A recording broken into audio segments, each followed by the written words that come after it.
গত 13 সেপ্টেম্বর বাংলাদেশের খবরের ডিজিটাল এডিশনে প্রকাশিত হয় নারায়ণগঞ্জের রূপগঞ্জ উপজেলার কাঞ্চন ব্রিজ সংলগ্ন এলাকায় হিজড়াদের চাঁদাবাজি ও দৌরাত্ম্যের ভিডিও সংবাদ।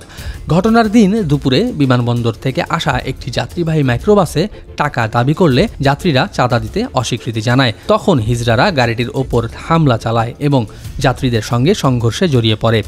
আতঙ্কে যাত্রীদের চিৎকারে এলাকায় উত্তেজনা ছড়িয়ে পড়ে।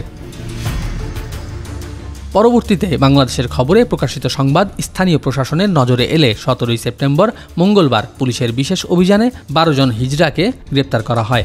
এ সময় গ্রেপ্তারকৃতদের ছিনিয়ে নিতে থানা ঘেরাও করে হিজড়াদের একটি গ্রুপ। পুলিশের সাথে ঘটে হাতাহাতি ও ধস্তাধস্তির ঘটনা। পরে অপরাধীদেরকে বিশেষ নিরাপত্তায় প্রিজন ভ্যানে নারায়ণগঞ্জের আদালতে পাঠানো হয়।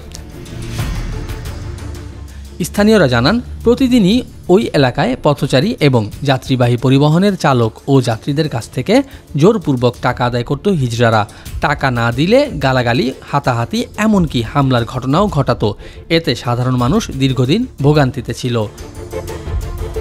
আপাতত এলাকায় শান্তি শৃঙ্খলা বজায় রাখতে নিয়মিত টহল ও অভিযান অব্যাহত থাকবে বলে জানিয়েছে স্থানীয় পুলিশ প্রশাসন। 3টি স্পটে, বিশেষ করে কাঞ্চন মোড়, টানমসুরি এবং গাজী ব্রিজের মোড়, এই 3টি জায়গায় হিজড়ারা দীর্ঘদিন যাবৎ সাধারণ মানুষের জিম্মি করে চাঁদা আদায় করত। বিশেষ করে প্রবাসীদের গাড়ি আটকে তারা 3 থেকে 5,000 টাকা, 10,000 টাকা পর্যন্ত আদায় করত। এই বিষয়টি দীর্ঘদিন যাবৎ আমরা সামাজিকভাবে এবং তাদেরকে ডেকে এনে কাউন্সিলিং এর মাধ্যমে আমরা নিয়ন্ত্রণের চেষ্টা করি। তাদের সামাজিক অবস্থান এবং মানবিক বিষয়টি বিবেচনা করে আমরা আইনগত প্রক্রিয়া গ্রহণ করি নাই। কিন্তু এখন বর্তমানে যে পরিস্থিতি, সেই পরিস্থিতিটা নিয়ন্ত্রণের বাইরে চলে গিয়েছে।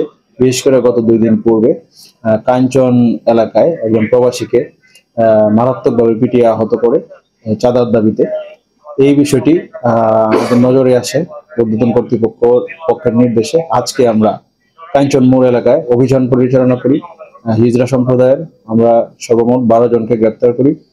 তারা চাঁদা আদায় করছিল, এই বিষয়গুলোর ভিডিও আমাদের কাছে আছে, এবং চাঁদা দাবি করছিল এবং চাঁদা আদায় করছিল। এরকম অভিযোগের প্রেক্ষিতে আমরা তাদেরকে গ্রেপ্তার করি এবং তাদের বিরুদ্ধে চাঁদা দাবি এবং চাঁদা আদায়ের মামলা রূপগঞ্জ থানায় রুজু হয়েছে এবং যথাযথ আইনি প্রক্রিয়ায় তাদেরকে বিজ্ঞ আদালতে প্রেরণ করা হবে।